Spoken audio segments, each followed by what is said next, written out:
Time for this week's trick tip, and with Mike Walker from Kite Thrills in Caloundra in Queensland. Now Mike's got a couple of very good kiters coming from the Kite Thrills stable, and this week he's giving us a trick tip. What do you got for us this week, Mike? We're going to have a look at doing better jumps. A lot of people get out there, they're riding well, but their jumps suck and they don't know what to do. So we're going to have a quick look at how to improve your jumps and just work on them. Talk us through it. First of all, it's the release that's critical. If you don't release off the water clean with power, you've got no hope. You want to be leaving the water with your front foot slightly first, and you want to carve upwind just before you leave the water so that you've loaded the kite up nice and strong. Jump, actually jump, bend your legs and extend them to jump. Don't just lift your legs underneath you, push off the water.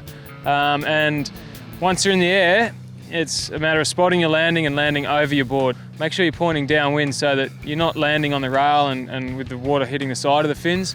The board's travelling in the direction that you're going, and it's a nice smooth landing. So load and pop. What about when we want to add the kite into the mix and get some fat dangle time? Yeah, well, it's good to practice your release with your kite. Just set up high, 11 o'clock or 1 o'clock, not moving, hands in the middle of the bar. Don't worry about the kite. That can come later. Get that release perfect before you add the kite. And then when you do want to add the kite, start with it a little bit lower.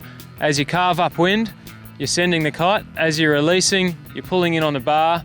Then the kite gets up past the zenith onto the other side of the wind window, and you're bringing it back as you're in the air, floating on your front hand, and then spotting your landing, and right away. Okay, it's time for a little bit more technical trick, and who better to talk us through it than Andy Yates from the Kite Thrills stable here in Caloundra. Now, Andy, you're going to talk us through landing blind, is that right? That's correct. How does it all go down? Talk us through it. Okay, the first step to landing blind is a pop to blind. To do this, you want to ride with a lot of speed. You want to set your kite at about 45 degrees, midway up the window. You want to unhook. You want to lift your legs up, do a little pop, and rotate your front shoulder back the same way you have come from. You want to land on your toe side rail now and lean really far over your shoulders so you don't catch your back rail. Once you're centered and your kite's just stable and you've got a nice center of gravity, you can rotate your left, which is your front hand, and pass the bar to your back hand. This is called a backside handle pass. After you've executed the handle pass, you've got two choices. You can continue to ride away toe side, or you can pop around to heel side, hook back in and ride away. What are some of the benefits of, nailing these early tricks? Yeah, like landing blind especially, that's just the most fundamental trick.